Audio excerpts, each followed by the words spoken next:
Hey everyone, welcome to Pipes, Tobacco, and Whiskey. So we are here today with Mr. Tim Davis of Davis & Son Tobaccos in Wilmington, North Carolina. And you guys have probably seen his face quite a bit recently because all of a sudden on Instagram, this shop has been showing up all over the place. And so I made it a point to come out and talk to Tim today. Tim, thank you so much thank you, Tom. for doing Appreciate this that. with us. Tim, just to get started, we'd like to kind of share your history with pipe smoking. How did you get started smoking a Well, pipe? you know, my father started in 1976. He was an educator for 30 years and retired, and he never, ever had a pipe out of his mouth. And that was his true passion. And he was like a lot of people, kind of try to blend his own tobacco at the house, but the only thing he had was Sir Walter Raleigh and blend, tobaccos like that. But he opened in 1976, and I was a senior in high school and went to college, and he wanted to open a second store because we had a big mall that was opening here and needed a 3-year commitment. So I decided to do that, and 47 years later, I'm still doing the same thing. I love it. And that's how I got started into pipes. But to be honest with you, when we started, my father was the pipe smoker. He was the pipe guru, and I was a cigar smoker. So we kind of, at that time, covered both aspects at one time. And he just had a knack for blending tobaccos. He went to New York City and visited Lane Limited, and they kind of gave him some ideas on how to blend.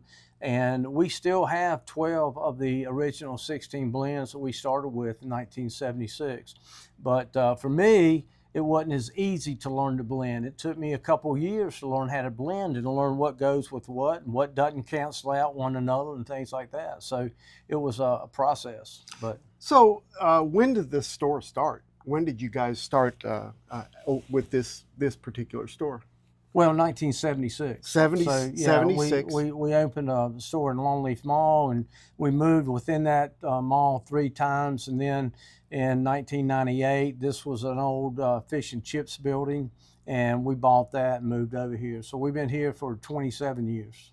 Okay, but you've been a business now for 50. 50 It's our years. 50th anniversary. My goodness, so that's incredible that something can last that long. So what kind of things have you seen in the business part of the pipe world that has been trendy, that has changed as we've come along to where we are right now? Well, you know, I explain this to people a lot. You know, before 1992, anybody that went into this type of business, they opened a pipe and tobacco store. They didn't open a cigar store. And you had a pipe store, and your cigars were your sideline. That all changed in 92, because in 1992 is when we had the cigar boom, and it was huge. And that lasted for 5 years. So from 92 to 97 is when we had the cigar boom. So in 1993, moving forward, I don't think anybody opened a pipe shop. They all opened cigar stores, cigar lounges. Even the industry has changed. It's been geared towards the cigar smoker. So over the years, the pipe aspect has really fallen off. You know, and we still sold a lot of pipes until about 2003, 4, 5, and that's when your internet pipe stores opened. So we've always sold pipes, but as far as our high grades, you know, we used to sell more Benways and Cheritons than anyone in the country. But when those stores opened, the internet stores, it killed high grade pipes for the vast majority of pipe stores in the United States. It wasn't unusual for someone to come in and look at a pipe and go home and order it online. Yeah. So therefore, most of us in this industry didn't want to stock $200, $300, $400, $500 for people to look at and order online. So most of us just got rid of them over the years. And it wasn't for us. It wasn't until recently for us that the Instagram and Facebook went viral for us and rejuvenated me with the interest in pipes. Now we have access to a lot of pipes through other stores that maybe had backstock that they couldn't sell for 25 or 30 years. So it's opened a door for us. We're getting a lot of pipes, a lot of old stock, new pipes.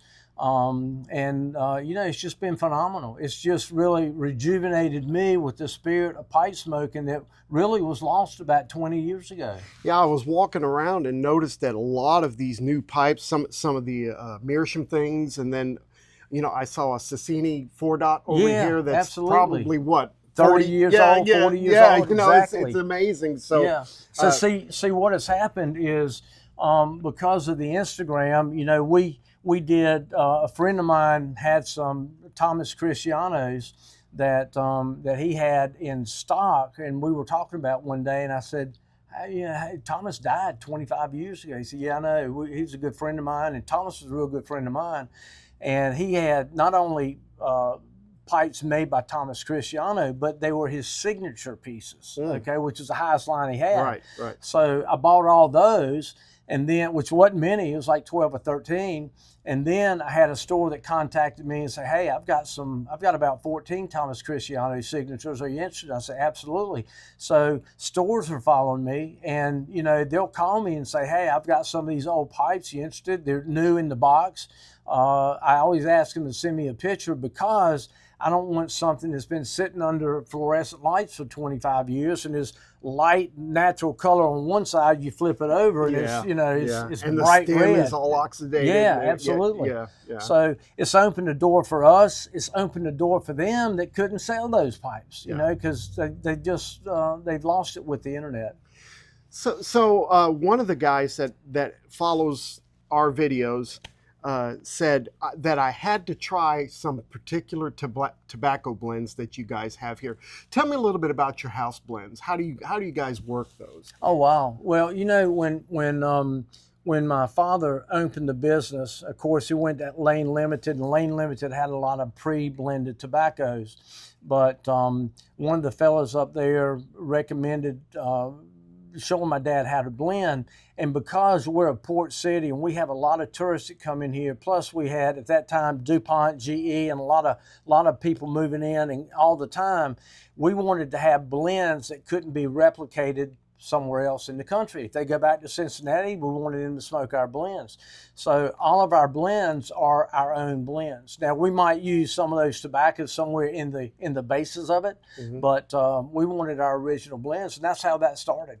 So your blends are not cookie cutter blends. They're individual to your store. They are. They're individual to our store.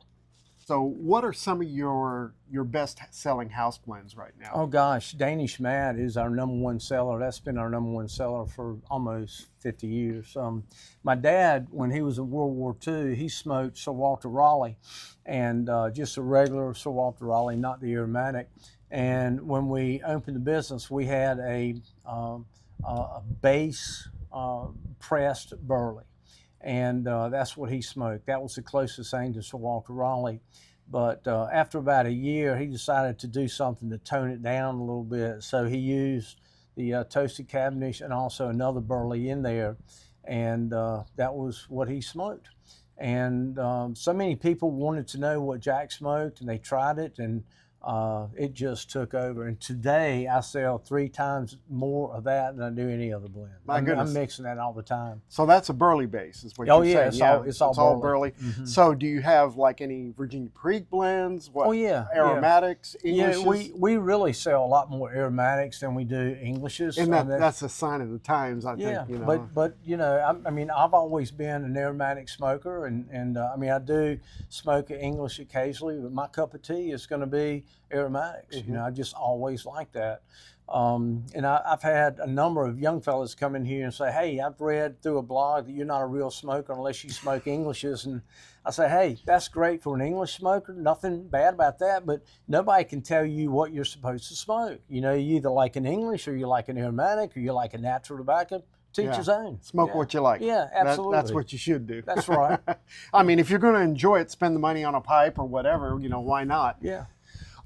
So what sort of, I mean, I'm looking around and I'm seeing your standard, Peterson pipes, and of course we've got the what those SMS. SMS Yeah. meerschaum pipes, and what kind of other lines do you carry?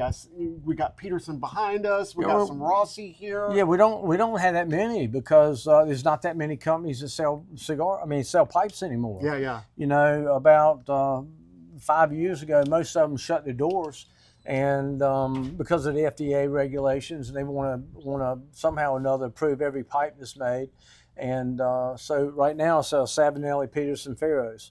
And then some of the lower end pipes are what we used to call the old basket pipes, but they're not basket pipes anymore. But, you know, we've got a gift pack with $45 pipe. I cannot get them anymore, you know. So my pipes are going to start at $50, $60. I knew that was coming, but I just didn't know when. I mean, even when you look at online retailers. Oh, yeah. I mean, you can't touch a pipe for less than 50, 60 bucks nowadays. That's right. Yeah, you just can't find them. Yeah.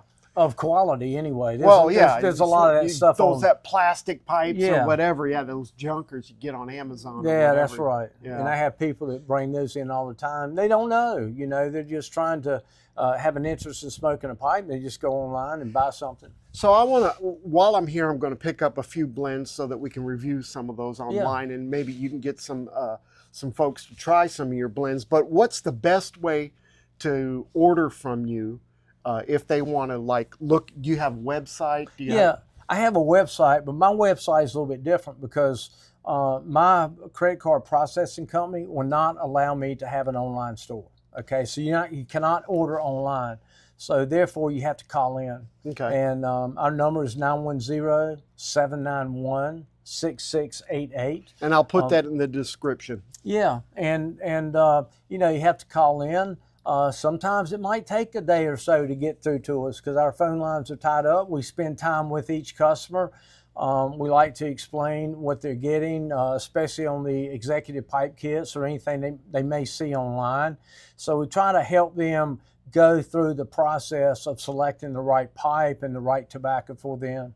Okay. So we've done that forever. And on Instagram, you have a presence, Davis and Son Tobacconists. So follow them on Instagram, Facebook. Facebook, same thing, Davis and Son Tobacconists. Okay, yeah.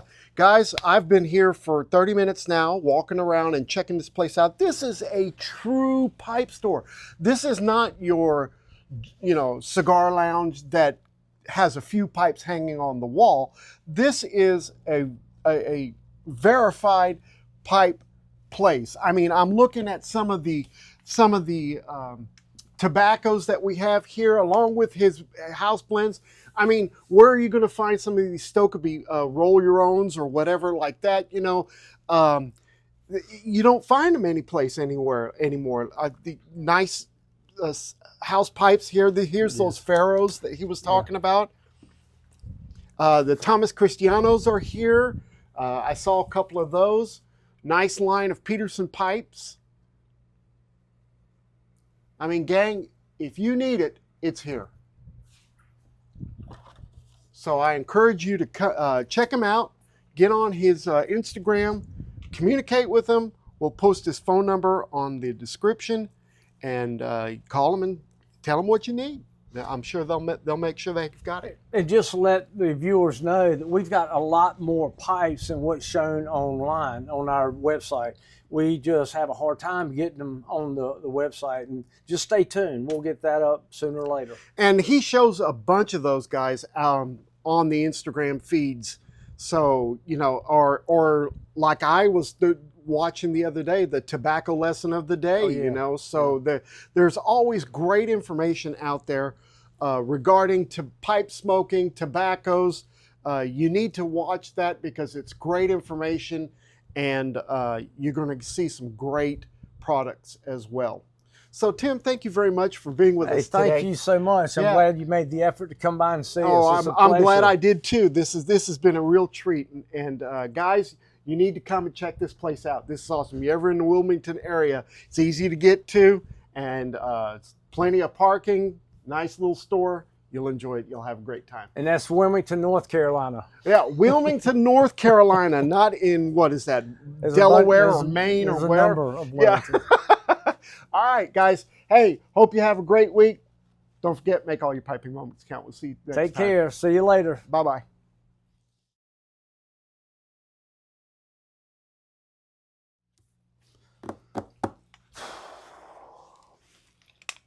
This is fantastic right here.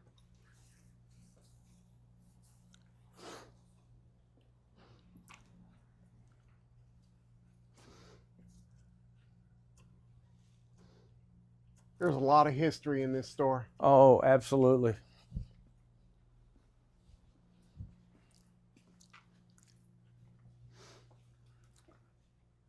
Let me show you something too, because and pardon the mess, because I've got stuff all over the place. No, that's what gives it character. And you know, recently it's gotten worse because you know we're just so jammed. But see that little thing back there in the back? Looks like an egg. Yeah, that big brown. Yeah. Yeah. That is actually a pig's bladder filled with snuff. You ever heard the expression of bladder of snuff? No. Oh, that's where that comes from. That so is it cool. It used to be when you'd walk into a grocery store, you'd see these snuff containers. Yeah, let's get all this. Snuff containers look like red sausages. Okay. And that's what was replicated because of that, because they didn't use pig bladders anymore. That's about 120 years old, and honestly, I don't know where I got that thing from now, but that's so one of my neat. That's one of my special pieces. But the sunlight, I mean, the fluorescent light has bleached out a lot of this stuff, and it's really a shame.